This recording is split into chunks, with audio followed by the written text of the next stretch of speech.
Je continue ces petites vidéos sur le thème de l'incarnation.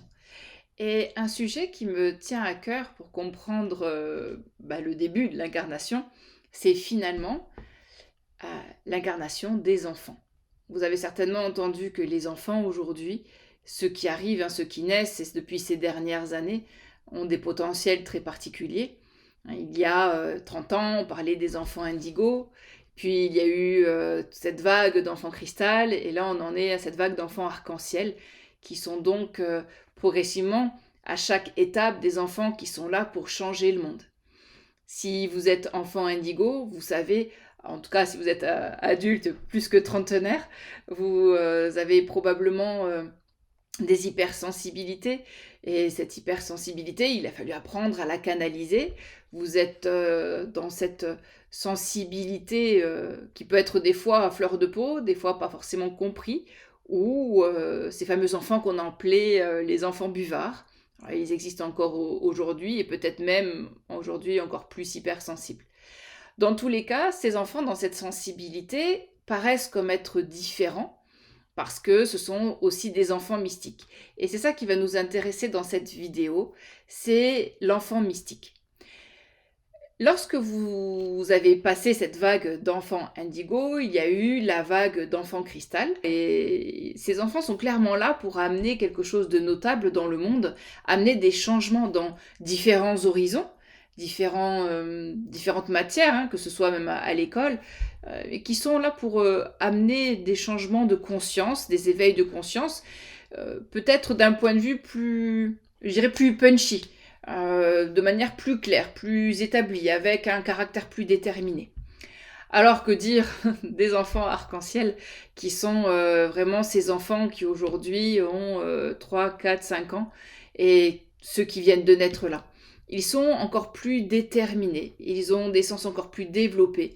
Et pour parler, faire le lien finalement avec l'incarnation, ils choisissent des parents conscients. Là, c'est vraiment je me rends compte dans les lectures que je peux faire ou dans les méditations que je fais dans mes archives akashiques à ce sujet, ce sont des enfants qui veulent absolument des parents conscients. Alors s'ils veulent des parents conscients, on peut clairement imaginer qu'ils ont bien cheminé dans le passé. Dans leurs incarnations avant celle-ci, ils ont déjà été éveillés, ils ont déjà été en présence de cette fameuse sensibilité invisible, en tout cas de cette connexion peut-être avec les anges, les archanges, les guides spirituels, peut-être même avec Akasha. Donc, ces enfants qui arrivent là ont besoin de soutien. Ils ont besoin d'être réellement accompagnés par des personnes conscientes. Ça sera peut-être vous qui allez guider ses parents, ses futurs parents, et dans tous les cas, qui allez guider à travers ses futurs parents cette conscience à venir s'incarner. Nous avons besoin de vous. On a besoin de personnes qui savent comment se passe l'incarnation, ce cheminement, ce choix des parents pour arriver jusque dans ce petit corps et dans les années bien sûr qui suivent. Pour rappeler aux parents quelles sont leurs missions de vie, quels sont leurs souhaits, quelles sont leurs envies, qu'est-ce qu'ils ont envie de dépasser. Alors vous pourriez me dire, ok super, l'idée j'aime beaucoup, mais comment je fais ça?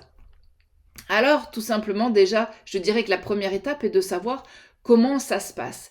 Qu'est-ce que l'on vit à partir du moment où nous avons vraiment choisi. Ça y est, j'ai choisi ce couple de parents.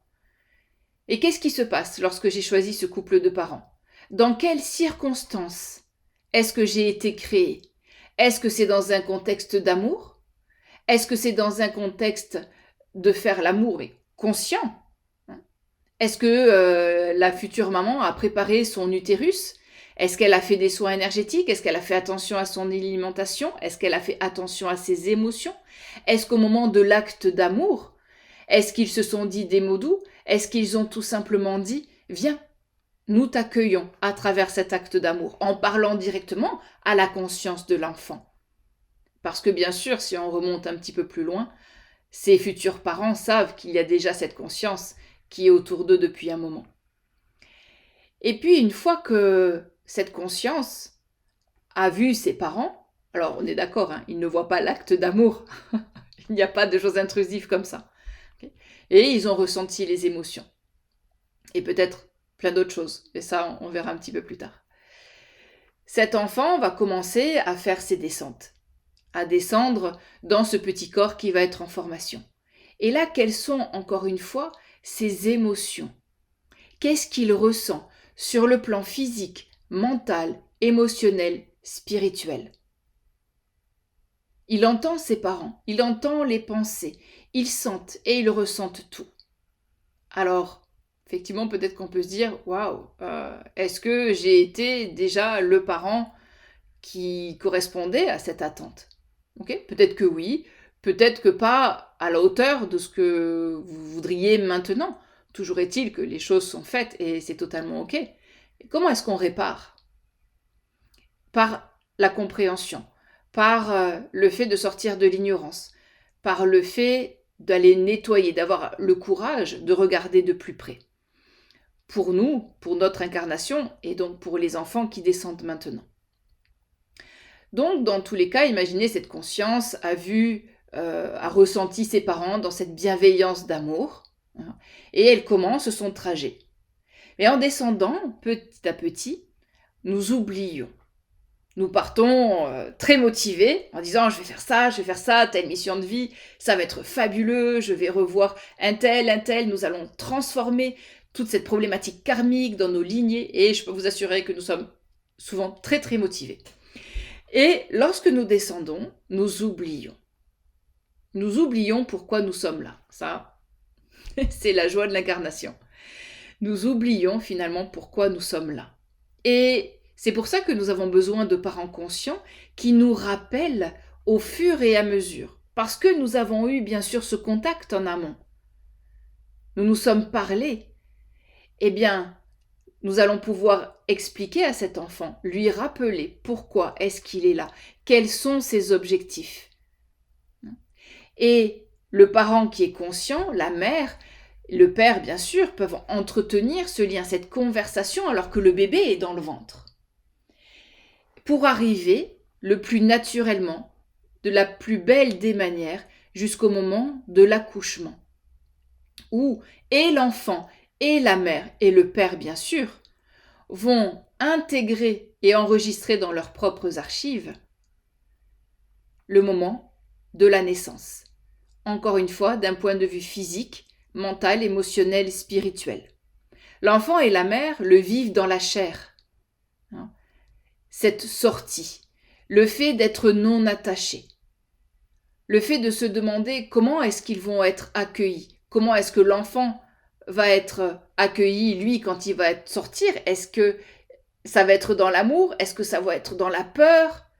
Est-ce que ça va être dans toutes sortes de peurs, ceci dit? Est-ce que je suis attendue? Est-ce que je vais être heureux, heureuse dans cette incarnation? Est-ce que la lumière n'est pas trop brûlante? La lumière, vous savez, des salles d'accouchement. Qu'est-ce que l'on vit profondément dans nos cellules? Qu'est-ce qu'ont intégré pour nous adultes nos mémoires cellulaires? Qu'est-ce que je dois libérer, transformer, purifier pour que cette incarnation soit merveilleuse? Et comment, encore une fois, nous, adultes, aujourd'hui, nous pouvons aider ces nouvelles consciences à s'incarner par la compréhension, par l'expérience de nos propres accouchements, nous en tant que mère, vous en tant que père, qu'est-ce que vous avez vécu de l'extérieur et pourtant tellement proche émotionnellement? Qu'est-ce que nous avons vécu dans notre propre naissance d'un point de vue physique, mental, émotionnel, spirituel? Tout cela s'expérimente, bien sûr, et n'hésitez pas à revenir vers moi pour avoir plus d'informations ou dans tous les cas, dans ces prochaines vidéos, vous en saurez un petit peu plus. Et bien sûr, sinon, retrouvez-moi sur mon site www.anahata-energie.fr. Et si vous avez envie d'expérimenter plus profondément pendant un stage, eh bien sûr, vous êtes les bienvenus. À très bientôt!